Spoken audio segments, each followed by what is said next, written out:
नमस्कार, मैं जितेंद्र गुप्ता। आप देख रहे हैं स्टार सिटी न्यूज़। मैं इस वक्त दिल्ली के करोल बाग विधानसभा पहाड़गंज क्षेत्र में मौजूद हूँ और साथ ही हमारे गोपाल कृष्ण जी मौजूद है। आइए इनसे सीधी बात करते हैं। स्वागत है सर आपका। पहले जय श्री राम जी। अच्छा गोपाल कृष्ण जी, आप एक हिंदू रक्षा दल चला रहे हैं सर, थोड़ा इसके बारे में बताएंगे सर। देखिए, जिस तरह से हमारे देश में विशेष एक खास चलन चलता चला जा रहा था कि विदेशी लोग जो है हमारे संस्कृति को अपना रहे थे और हम अपनी संस्कृति को भूलते जा रहे थे। इसी की चिंता करते हुए, हालांकि मैं पहले बजरंग दल में भी रहा, विश्व हिंदू महासंघ में आदित्यनाथ जी के साथ मैंने 2 साल दिल्ली प्रदेश का कार्य संभाला।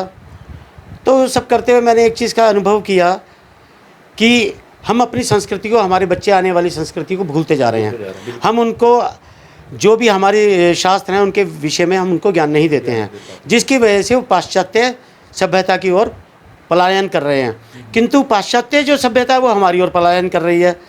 तो उस जागृति के लिए हमने पहाड़गंज हिंदू रक्षा दल का खोलना चाहा, और जिसके अंदर कि हम हर मंगलवार को हनुमान चालीसा का पाठ अलग अलग मंदिरों में करते हैं और वहाँ के स्थानीय लोगों को आमंत्रित करते हैं कि आप आओ, अपने बच्चों को लेकर आओ, ताकि वो उनको भी हनुमान चालीसा का ज्ञान हो, शास्त्रों का ज्ञान हो और अपनी संस्कृति को पहचाने।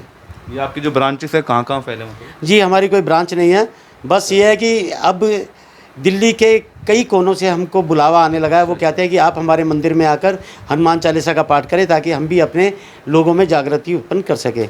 तो हमारा विषय किसी संप्रदाय के या किसी धर्म विशेष के प्रति कोई विरोध नहीं है। हम सिर्फ अपने धर्म को विस्तार करना चाहते हैं, उसको बढ़ाना चाहते हैं, ना कि किसी के धर्म को छोटा करना चाहते हैं। मैं उस बात में, हमारी संस्था, हमारा संगठन इस बात में विश्वास रखता है कि दूसरे की लाइन छोटी कर कर हम बड़ा नहीं हो सकते, हमें अपनी लाइन बड़ी करनी चाहिए। और आज जो हमारे संगठन, पीछे जिन संगठनों में मैं काम भी कर चुका, उन लोगों ने अगर ये कार्य किए होते, शायद अस्पताल खोले होते, स्कूल खोले होते और इस तरह के कार्य किए होते, तो शायद ये स्थिति नहीं आती कि आज हमारे बच्चे अपने ही संस्कृति को, अपने ही शास्त्रों को भूल रहे होते। जी, तो आप इस तरह से आप आने वाले जो हमारे जनरेशन है, युवाओं को आप इस तरह से प्रेरणा दे रहे हैं आपसे? हाँ जी, मैं यही प्रेरणा देना चाहता हूँ कि हमारे शास्त्र, हमारी संस्कृति विश्व में सबसे ही बेहतर है, सबसे उत्तम है। इसको अपनाएं, इसके द्वारा बहुत आप लाभ उठा सकते हैं। दुनिया लाभ उठा रही है। आज विज्ञान चांद के ऊपर जो हमारा चंद्रयान गया है, जो सूर्ययान भेजा है, जो मंगलयान गया है, ये सब हमारे शास्त्रों के, उन्हीं शास्त्रों से निकली। इवन द नासा ने भी हमारे शास्त्रों से ज्ञान प्राप्त करके ही ये यान तैयार किए और ये चांद पे उन्होंने और प्रक्षेपण किया। तो इसके बिना ये संभव नहीं था। जिसको आप पुष्प वाहन कहते हैं, वो भी वाहन क्या था? वो भी वायुयान था। और वो वायुयान हम तब बना चुके थे जब इस संस्कृति को किसी रहने की भी सभ्यता थी ही नहीं इनमें। अच्छा, छात्र संघ के सर आज वोटिंग है, तो क्या देखते हैं, क्या रुझान आने वाला है छात्र संघ चुनाव? मैं तो ये जानता हूँ कि मैं किसी धर्म विशेष की बात नहीं करना चाहता, ना मैं किसी मैं भारतीय जनता पार्टी को सिर्फ इसलिए पसंद करता हूँ और मोदी जी को इसलिए पसंद करता हूँ क्योंकि इनके द्वारा संस्कृति की वापसी हो रही है और जो हमारा हिंदू समाज है वो एकत्रित हो रहा है। और ये आने वाले समय के अंदर जो दूसरे अन्य धर्म हैं वो विनाश की बात करते हैं, हम विकास की बात करते हैं। ये फ़र्क सबसे बड़ा हम दोनों के अंदर फ़र्क है। मोदी जी भी विकास की बात करते हैं और विकास करके दिखाया है।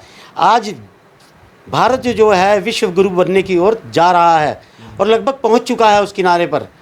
और दूसरे लोग संघार कर करके अपने ज़बरदस्ती चोटी काट के पहले उन्होंने किया, अब गर्दनें काट के वो अगर धर्म परिवर्तन कराना चाहते तो मैं उचित नहीं समझता।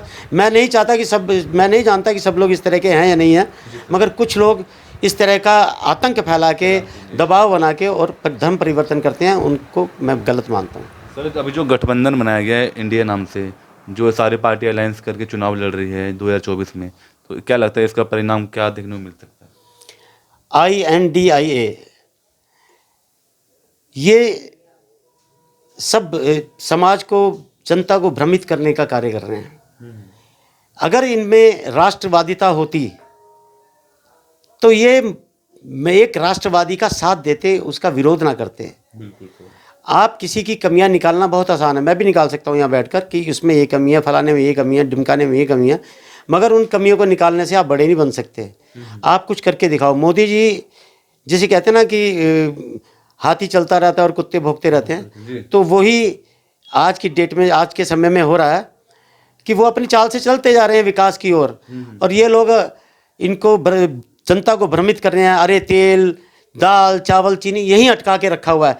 देश का विकास दाल, चावल, चीनी, तेल, जब आप विकास करेंगे ना, तो क्या कहते हैं अंग्रेजी में कहावत है, if you wants to gain something you have to lose something. कुछ पाने के लिए कुछ खोना पड़ता है। यदि आप कुछ खोएंगे नहीं तो आप कुछ पा नहीं सकते। आप देश को कहीं किसी स्तर पर भी पहुंचाना चाहते हैं, नंबर 1 पहुंचाना चाहते हैं, और थोड़ा सा महंगाई तो सही। अरे INDIA वालों, कम से कम दुनिया को बताओ, हमारी देश की जनता को बताओ कि विदेश के अंदर आज $1 के अंदर आप कोई चीज़ खरीदने जाओ तो नहीं मिलता, मगर हमारे यहाँ ₹1 के अंदर आपको एक टॉफ़ी जरूर मिल जाएगी।